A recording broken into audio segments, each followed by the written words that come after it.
In 1963, the government of India created the state of Nagaland by combining the Naga hills and Tuensang.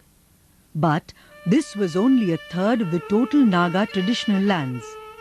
The rest of the Naga lands remained in Manipur, Assam and Arunachal Pradesh. The Naga territories in Manipur lie in Tamenglong, Senapati, Ukhrul and Chandel. The unification of these Naga lands has been a cherished goal of the Naga movement. The creation of the state of Nagaland thus failed to diffuse the struggle.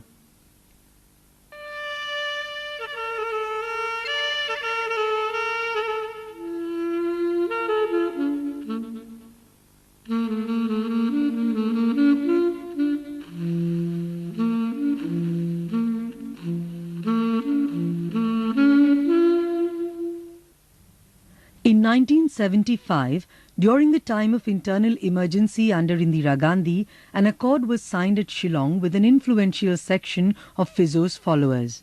They called themselves the representatives of the underground organizations and accepted the Constitution of India. But AZ Fizo remained silent on the accord.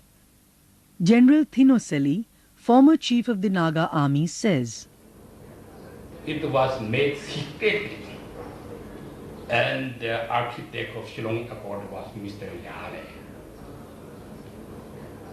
He came overground saying that he was a contact man.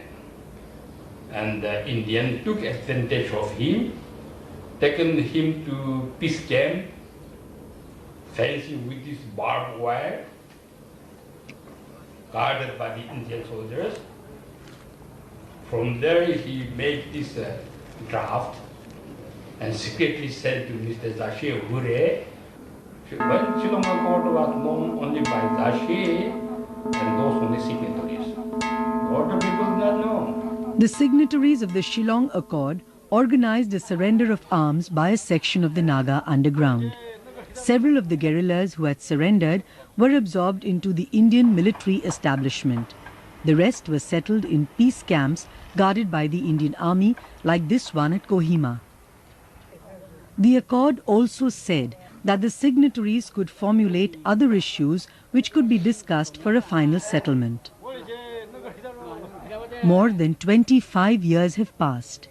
Waiting still continues in the peace camps.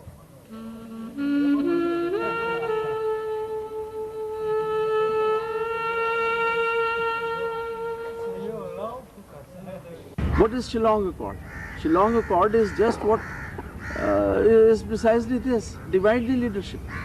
You should never try to divide the leadership. I, for one, think that it was a mistake not to have negotiated when Mr. Fizo was there. You are more keen to see that weaken Mr. Fizo, let other groups come up. It's a rotten strategy. It's a myopic view. I, for one, would strengthen the established leaders so that if you come to an understanding with them, that they can sell the accord.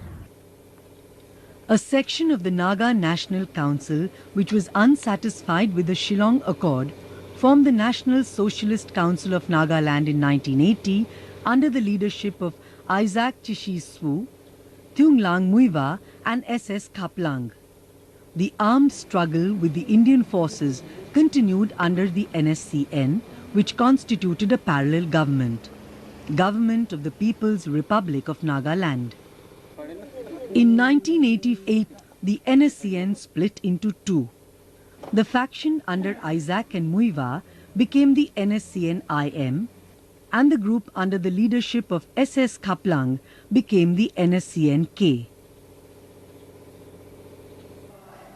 NSCN-IM has emerged as the more powerful and politically representative Naga group.